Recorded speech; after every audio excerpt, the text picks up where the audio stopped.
Talk about some more land acquisition, as that is the American way. Snatch and grab as much land as you can. Hang the consequences. And to its credit, James Monroe's presidential administration was actually very successful. You probably don't hear much about it.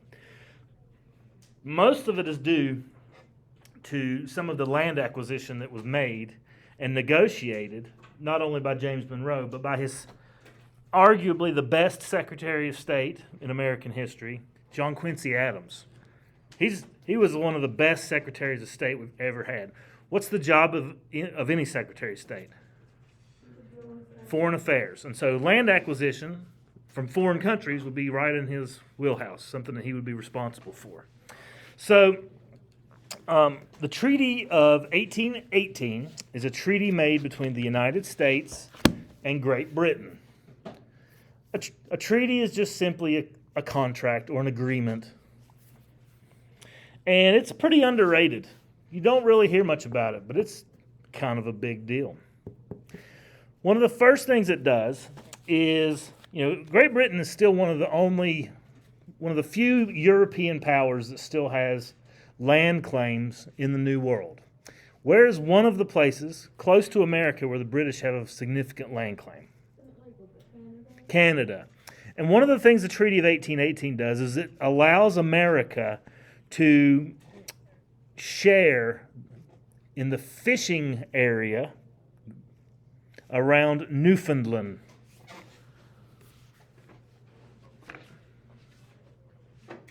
Well, I got the wrong map down. How do you spell that?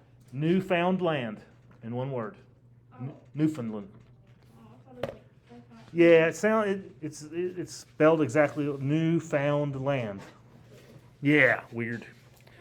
All right, so America gets to share in that fishery, one of the most richest fisheries in the world, even to this day, okay, even with our overfishing. So that's a great thing. It also helps to kind of establish a boundary between the United States and Britain, today Canada. And this boundary still exists today. And that boundary is the 49th parallel. You guys know what parallel is, right? There's lines of latitude that go around the earth. Come on, Matt. Which parallel did you say? 49th. How do you write that? 49 TH. FORTY-NINTH. Multiple ways. You go for it however you do. You're nice, dear. All right. So the 49th parallel, it goes from, it's called Lake of the Woods, Minnesota today, all the way to the Rocky Mountains. You can really see it better on this map. Lake of the Woods, all the way to the Rocky Mountains, until it reaches the Oregon country, which belonged entirely to Great Britain at the time of this treaty. Okay? So that establishes our northern boundary. Our northern border is fixed. So in doing that, our Louisiana Purchase went up like this. It was like this area. We get a little bit more.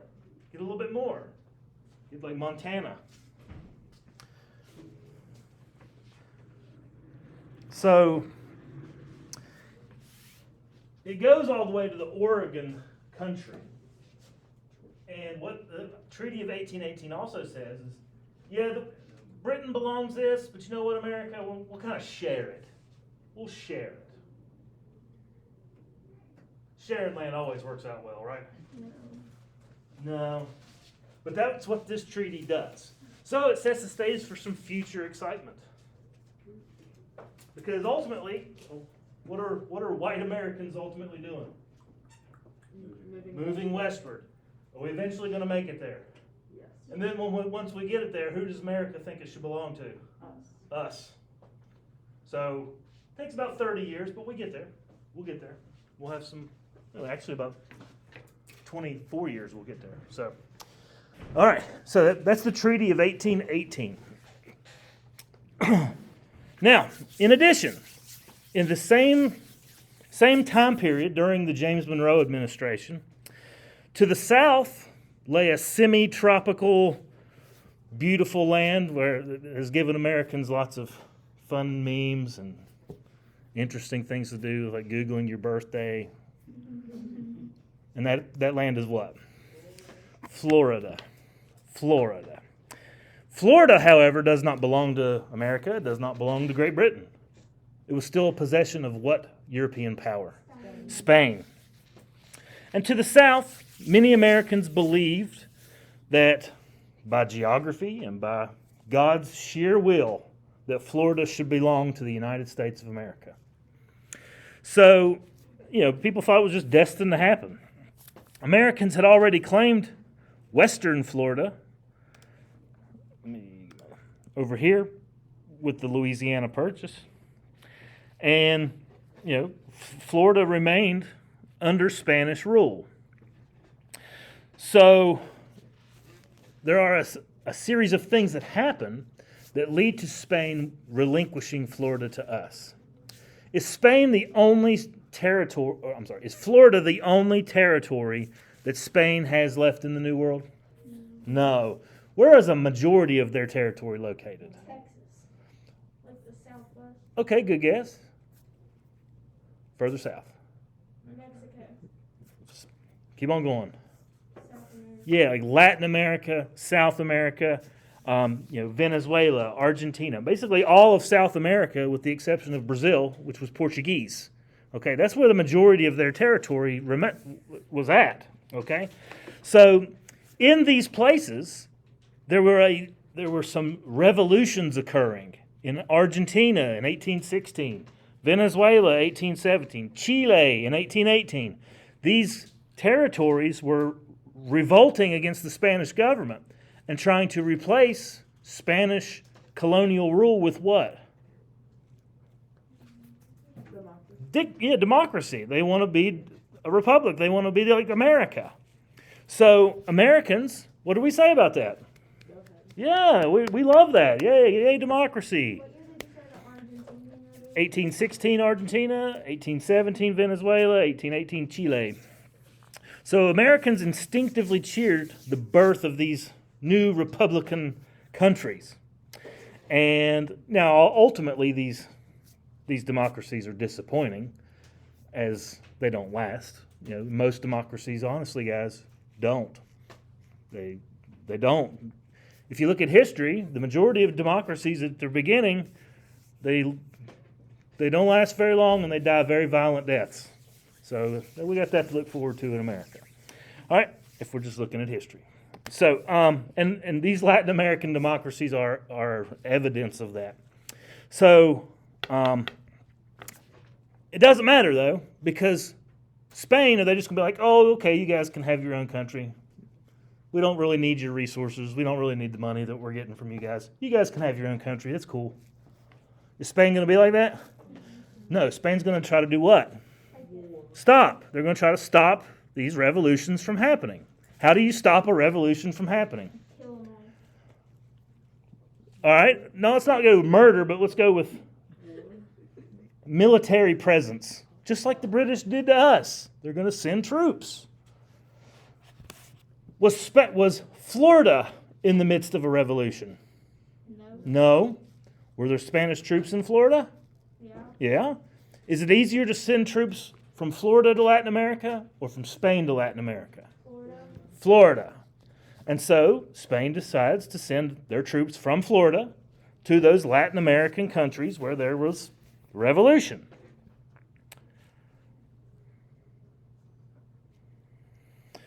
America sees an opportunity.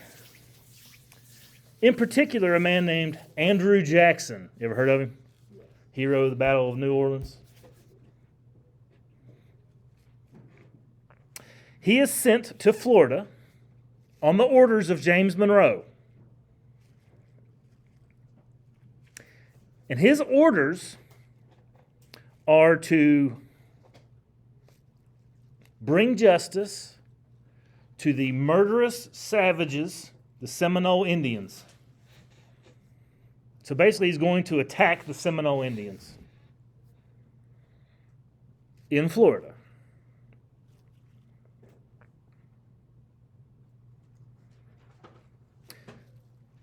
Now he's not in America anymore. He's in Florida, which belongs to who? Spain. So Andrew Jackson is running through Spanish territory, rounding up Native American Seminole Indians, capturing them, punishing them. In many cases, hanging them after a very hasty trial. What are they being punished for? For being Native American. Okay? Like I said, Andrew Jackson, scourge of Native Americans. And he's not done. Like, so they're just doing like Hitler stuff now at this point. I would not call Andrew Jackson Hitler, but I would say that he has a particular grudge against Native Americans Wow. because they are not white. Oh. All right? Now, in 1818, like Andrew Jackson's running through Florida, hanging Indian chiefs without ceremony, giving them hasty military trials. He even executed 2 British people for assisting Native Americans. Yeah, okay. So he also goes a little bit beyond what James Monroe says, and he takes control of 2 Spanish posts that had been abandoned. Why? Because they can. Was he allowed to do that? No. I'm sure we wouldn't mind if, a foreign country came into our country and took over a few of our military bases, right? Would be cool with that? No, we would not be cool with that. But he sees the 2 most important Spanish posts in what's today's St. Mark's and another place called Pensacola. Needless to say, Andrew Jackson is exceeding his instructions from President Monroe. He's well beyond what he's supposed to do. When President Monroe hears about this, he's pretty alarmed, and he consults with his cabinet. Most of his cabinet, what do you think they say should be done to Andrew Jackson? Take them out. Yeah, let's remove him. Let's discipline him. He's acting in the name of the United States of America, and he's basically just murdering Indians and conquering territory without permission. All of his cabinet, except for one person, says, nope, let's take advantage of this. And that one person was John Quincy Adams. John Quincy Adams actually had his back. And John Quincy Adams says, let's take advantage of this. Spain has no ability to maintain Florida. They can't even maintain their even more valuable colonies in South America. So John Quincy Adams basically negotiates with Spain and look, you can't control this land. We can. Just give it to us. You're not even there.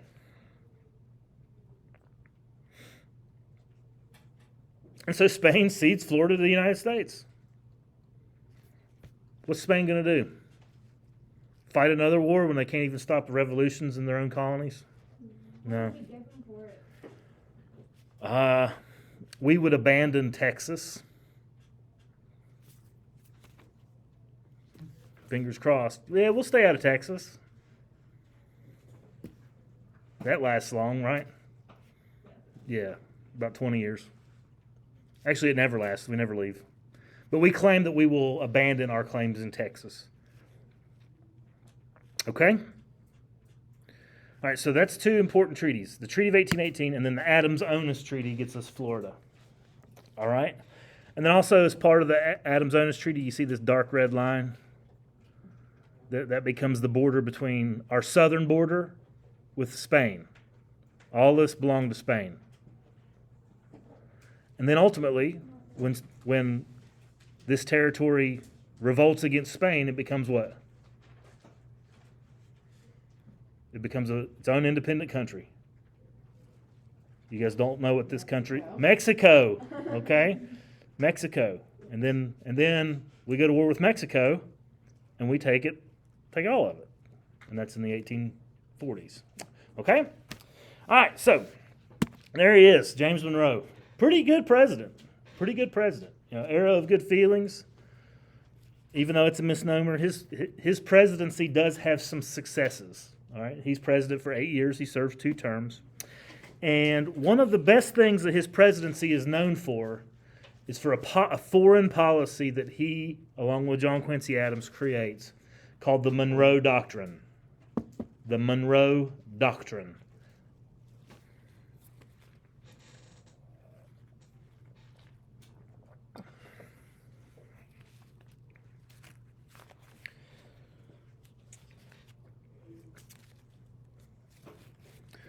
Okay, so in this era of good feelings, it happens out of the post-War of 1812. And what sweeps across the United States after the War of 1812? A feeling of what? Nationalism, pride in one's own nation. And that feeling of nationalism extends not only toward how we identify ourselves as Americans, but also how we identify ourselves in the world. Like, we are America. We are proud to be Americans. We are a strong country. Whether we were or not, which we were not. We could have been squashed easily, all right? But it doesn't change the perception in the minds of our leadership and in the minds of our citizens. And we're seeing some things rapidly begin to change around us. You know, England is ceding us some land. Spain is ceding us some land. And more our territory is growing and their territory is shrinking. And so James Monroe sees the writing on the wall, and he knows that, you know, Britain is powerful. Britain has the most powerful navy in the world. Spain, not so much. And ultimately, Spain is going to fall in the future. They're not going to be able to hold their land. They're literally giving it away. Okay? So, we want to be able, John Quincy Adams and James Monroe want to be able to take advantage of this situation. And so the Monroe Doctrine is hatched. Okay? Basically, it's the belief that the British Navy is willing to do anything to protect what territory they have in the New World, because it's good for trade, it's good for their economy. They like having Canada, they like having whatever other territory, Jamaica, all the places they own. And they're going to protect it using their navy. Is it a good navy? Yeah. It's the best in the world. So in 1823, that's when the Monroe Doctrine is born. And it's really a warning, the Monroe Doctrine. Who's it a warning to? The British? The world. The entire world. You are no longer allowed to colonize the Western Hemisphere. How much of Earth is the Western Hemisphere? A lot. Half. Yeah. Half of Earth. You're no longer allowed over here. If you've already got a place, that's cool. Keep it. Keep it. Protect it. But you're no longer allowed to create any new territories. No more new colonies. And also, if ever there's any sort of entanglement, you got to butt out. Any wars that exist or erupt or revolutions that start, butt out. You stay out of the Western Hemisphere. It's ours. Kind of gutsy call, like, right? Who are we going to stop? No one? Be like me going up to, like, I don't know, a professional heavyweight boxer and be like, you want to go? And knock you right. I'm going to have like 2 teeth left. So that's what the Monroe Doctrine was at that time. But it works. So let's look at some reasons why it works. First off, Monroe directed the first part of that, the non-colonization, at Russia. Okay, Russia had already had some claims in North America, in Alaska, that belonged to Russia, and it would not take much for them to encroach right on into Canada, then to Oregon, and then to California. Russia could do it. Okay? So that's really what the non-colonization was aimed at, to keep Russia out. And, but the part of that was, if you already have it, is that okay? Keep it. What does that do? What does that make Britain do? Is Britain going to protect their stuff? Yeah. Are they just going to protect it from us? They're going to protect it from everybody. And so really, we are using the British Navy to enforce our own doctrine. Right? Yes. That's brilliant. John Quincy Adams, y'all, super smart dude. Super smart.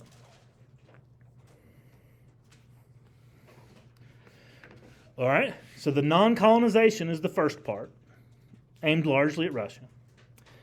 And then the second part is the warning against foreign intervention.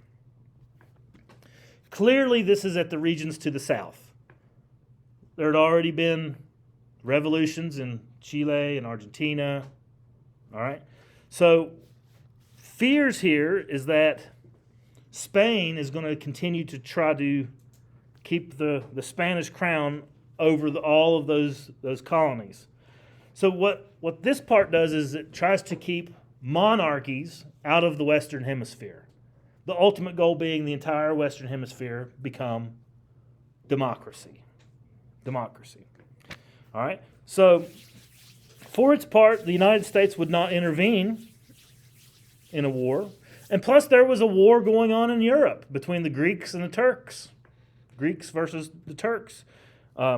Greeks were fighting against the Turks for their own independence. They wanted to be a democracy. Imagine that. The Greeks wanted to be a democracy.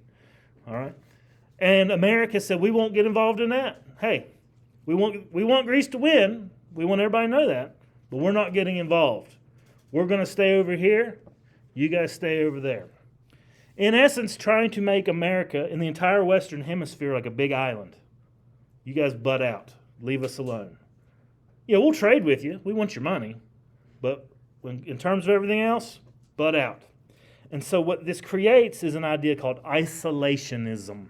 Is that what Thomas Jefferson wanted? Yeah. And George Washington, neutrality. We're not getting involved. Isolation. Trying to make America like a big island. And ultimately, we kind of are. We kind of are a big island. Like a really big island just happens to be like half the earth. Because you got to, if you come in here from a major power, Russia, you got to get on a boat somewhere. Okay, now plane. All right, so it's a pretty solemn warning. Now, at the time, it doesn't really make a big splash. For the most part, European powers were like, what are you going to do about it? But then they started thinking about it. Do I really want to challenge this and have the British Navy come down on me? No. So even if a foreign power did work out a plan for invading the Americas, north or south, they'd be helpless against the British Navy. So, Americans loved it. Yay, America, nationalism. But it doesn't really get put into use until 1845, when President Polk, who is known as an expansionist, uses the Monroe Doctrine to explode the size of America even bigger. Okay? Like, all this right here, that becomes ours in 1845. And James K. Polk justifies the stealing of this land by using the Monroe Doctrine. So, hey, 1823, yeah, we got it. It's just on the books. We love America, but politically, it doesn't really make that big of a splash. But in the future, big splash, big importance. So the Monroe doctrine or whatever. Doctrine. Basically, helps you, let's say you're stealing someone's land, and basically just I probably shouldn't have said steal. We do take it through war, violently. So what's the real meaning of the Monroe doctrine? The real meaning? All right. It makes us isolationist, tells everybody to butt out, Stay out of the Western Hemisphere.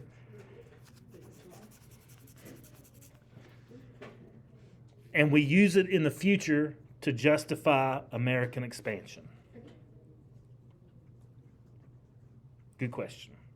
So that's what you need to take away. Isolationism and then future expansionism. Good question. So here's a political cartoon about the Monroe Doctrine. Who's this guy? Uncle Sam. Anytime you see Uncle Sam represents the American government. American government. An American government, what's he doing with his stick here? Drawing a line in the sand. And this particular line happens to form some words. Monroe Doctrine. When you draw a line in the sand, what does that mean? You don't cross it. You don't cross it. And his particular line has to do with, like, the Western Hemisphere. It sounds ridiculous. How like, you know, what's the word I'm looking for? How pretentious are we? This little teeny tiny weak power with no military, not really. Our capital had just been burned to the ground like a decade ago.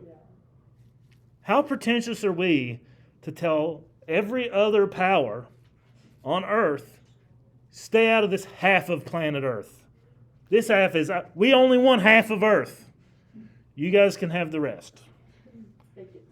Pretty pretentious, yeah. So, but we did it.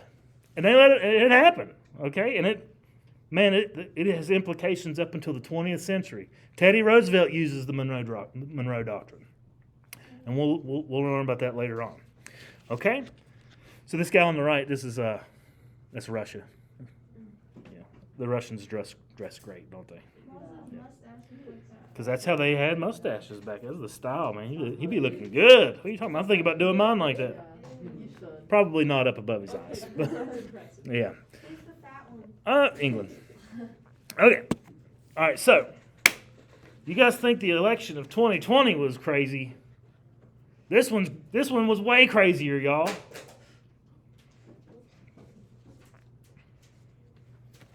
Okay. The last of the Virginia dynasty is over. James Monroe has served his 2 terms, and now he can't run anymore. He's not going to run anymore. He's observing the precedent set forth by President Washington. And so that means somebody brand new is going to be president. And this is a time like the 2-party system was being worked out, but it hadn't really been solidified yet. And so 4 guys run for president. And they all claim to be Republicans. They all claim to be the same party. So the Federalists are done. No more Federalists, at least in the presidential election of 1824. 4 candidates towered above the others. There were more than 4, but 4 towered above the others. John Quincy Adams from Massachusetts, wonderful Secretary of State, highly intelligent, experienced, has traveled the world with his dad. Also aloof. Doesn't really identify well with the common man. This is a wealthy, his dad was president. He doesn't relate well to the lower classes. Henry Clay. We all love Henry Clay. Gamey, gallant, Harry of the West from Kentucky. Henry. Excuse me. William Crawford of Georgia. Old. He was there like signing the Constitution. Old. But smart, intelligent, obviously knows America, knows the government. Yeah, but it doesn't think America likes it. Yeah. And Andrew Jackson, the gaunt and gusty hero of the Battle of New Orleans. War hero, military guy, scourge of the Indians. All 4 of these rivals professed to be Republicans.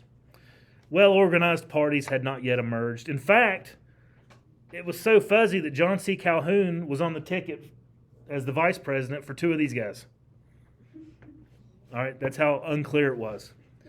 So the results of the campaign are interesting and confusing. All right, the results of the election are interesting and confusing. All right, so before you even look at the chart, or even, I'm sure you already have, but just hearing those names, who do you think wins? Andrew Jackson. Andrew Jackson. You think he wins. All right. Why? Because he was a president. Okay, none of these people have been president yet. Yet he did America like him? America likes him. Why? Because he's a war hero. He's a war hero. I mean, guys, electing celebrities is not a new thing. He was an American celebrity. People knew who he was. He's the hero. He's a war hero. Especially in the West. Andrew Jackson's from Tennessee. That's an extremely Western state. Okay? So, now, in America, how do we determine who wins the election of President of the United States? What's the process called? 2 words.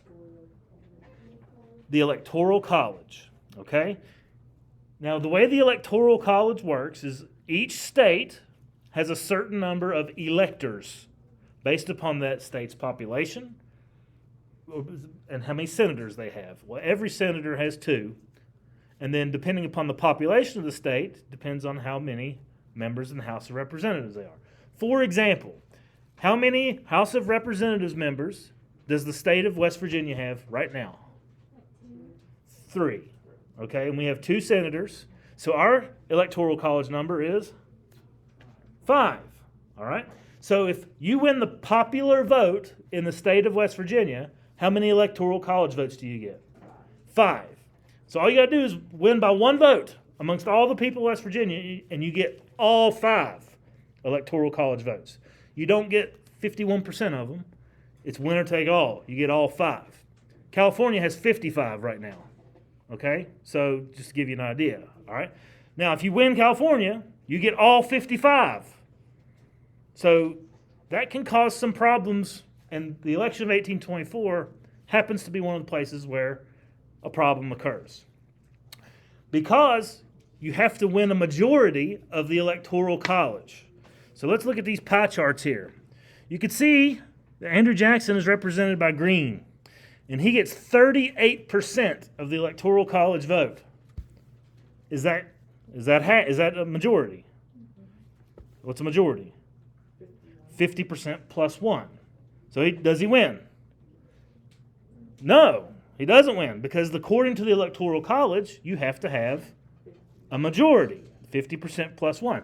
Now, if you look at the popular vote, do you guys know what the popular vote means? Like the total number of people who voted across the United States. 43%. 43%. You could add up who got second and third, and they would just barely beat him. Like, you could add them up. Like, he wins significantly in the popular vote. Does that mean he gets to become president? No. So what do we do when this is called a deadlock? What do we do when a candidate does not get the majority of the Electoral College vote? It's actually planned for. It's in the 12th Amendment. And I just so happen to have a copy of the 12th Amendment right here. If no such person have a majority, then from the persons having the numbers not exceeding 3 on the list, so how many people ran? 4. So you're going to take the top 3, and of those 3, they will be voted on for president in the House of Representatives immediately. So who gets to choose the president? The House of Representatives. Now here's where it gets cool.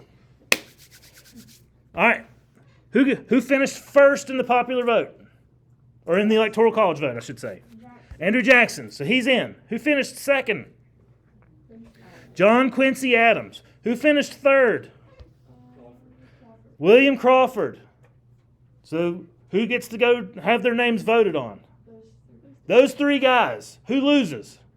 Henry Clay. Who gets to determine the winner? Guess what Henry Clay's job is? He's the Speaker of the House of Representatives. He's the Speaker of the House. Just lost, and now he has to. And now he is the most powerful person in America because he can pretty much single-handedly choose the president. Is that why William Crawford didn't win? Well, who should win, honestly? Andrew Jackson should win. Who wins? John Quincy Adams. I wonder why. All right, here's what happened. This election is called the corrupt bargain of 1824, in quotation marks. Was it really corrupt? I don't know. But Andrew Jackson, if you're Andrew Jackson, what do you say? Henry Clay, you are a no good, dirty, rotten scoundrel. I hate you and I'll kill you. Let's duel. All right? No, they didn't duel. All right, so Henry Clay is eliminated. But he still has a job, and his job is Speaker of the House of Representatives. So Clay is in a unique position to throw the election to the candidate of his choice. Before he's able to determine a winner, William Crawford dies. He has a stroke, paralytic stroke. So he's out of the picture. And so now it's between Andrew Jackson, the military chieftain, and John Quincy Adams.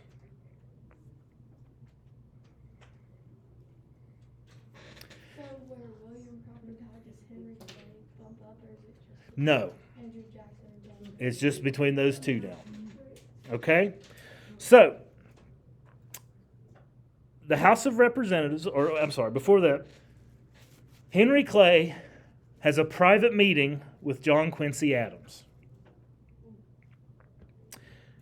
And essentially, he chooses John Quincy Adams.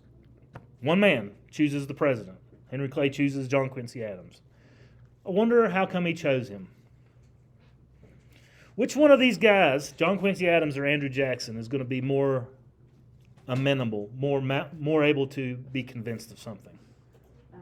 Adams. Andrew Jackson's a general, stubborn, my way or the highway kind of guy. All right? And so Henry Clay says, okay, this is allegedly what happened. Closed door meeting, have some brandies. Henry Clay says, I'm going to choose you, John Quincy Adams, to be President of the United States. And you're going to choose me to be your Secretary of State. Because at that time, Secretary of State was the springboard to the presidency. Thomas Jefferson was Secretary of State. John Quincy Adams was Secretary of State. If you become Secretary of State, good chance you're going to be president. And that's what Henry Clay wants. He wants to be president. So the decision came early in 1825 that John Quincy Adams was elected president by the House of Representatives, and that Henry Clay would be appointed to be Secretary of State.